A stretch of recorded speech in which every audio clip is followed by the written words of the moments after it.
Recipe কাতলা মাছের রেজালা। আমি সামান্য একটু নুন মাখিয়ে নেব, কোনো হলুদ যাবে না, কারণ রেজালায় কখনো হলুদ দেওয়া হয় না।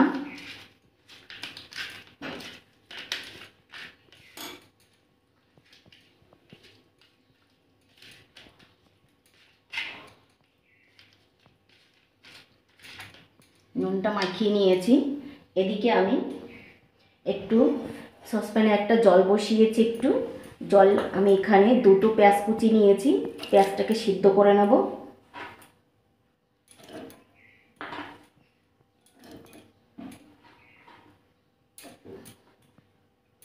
ভালো করে সিদ্ধ করে নেব পেঁয়াজটা। এদিকে আমি 7-8টা কাজু বাদাম নিয়েছি, 1 চামচ চারমগজ নিয়েছি, হাফ চামচ পোস্ত নিয়েছি।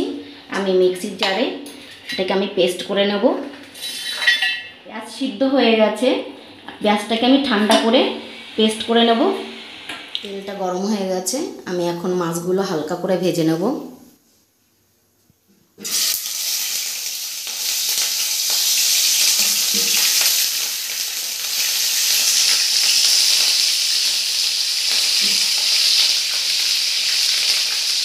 মাছগুলো আমি এখন উল্টিয়ে দিচ্ছি।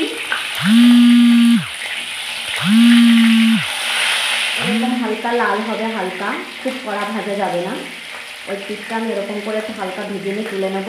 মাছগুলো আমার হালকা ভাজা হয়ে গেছে, আমি এখন তুলে নিচ্ছি।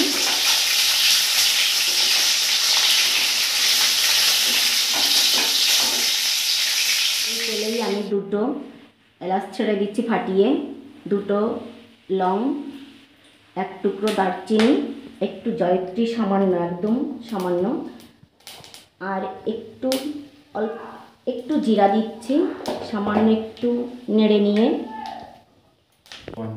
যে পেঁয়াজটা সিদ্ধ আমি বেটে নিয়েছিলাম সেটা এখন দিয়ে একটু হালকা করে কষে নেব।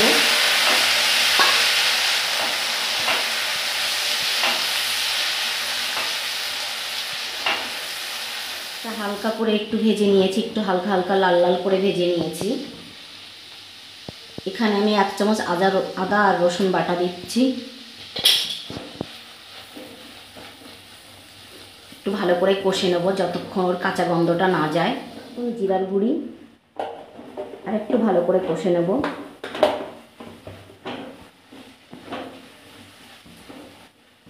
আর এখানে আমি 4-5টা কাঁচা লঙ্কা রেখেছি, চিড়ে দিয়েছি, একটু কষে নেব ভালো করে। যে বাদাম, চারমগজ আর পোস্ত বেটে নিয়েছিলাম সেটাও দিয়ে কষে নিচ্ছি।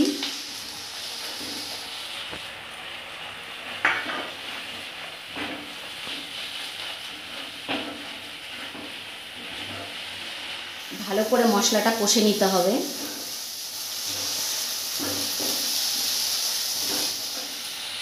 এখানে আমি 2 টেবিল চামচ টক দই নিয়েছি, টক দইটা দিয়ে দিচ্ছি।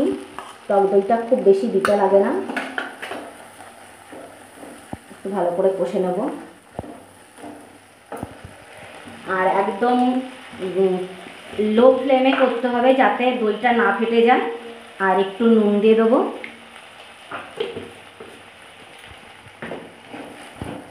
খুব ধীরে ধীরে করতে হবে কষাটা। এরপর ফিরে এসেছি। এখন এখানে আমি সামান্য একটু জয়ফল দেব, ক্রাশ করে দিচ্ছি, খুব সামান্য। আর এখানে আমি একটু গরম মশলার গুঁড়ি দিচ্ছি।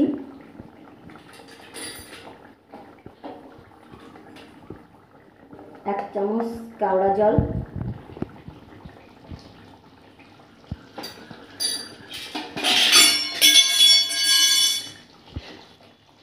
ভালো করে একটু নেড়ে দেবো।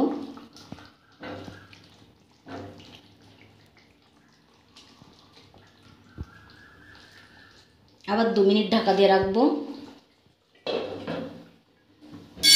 সামান্য একটু চিনি দিচ্ছি, আবার একটু নেড়ে দেবো।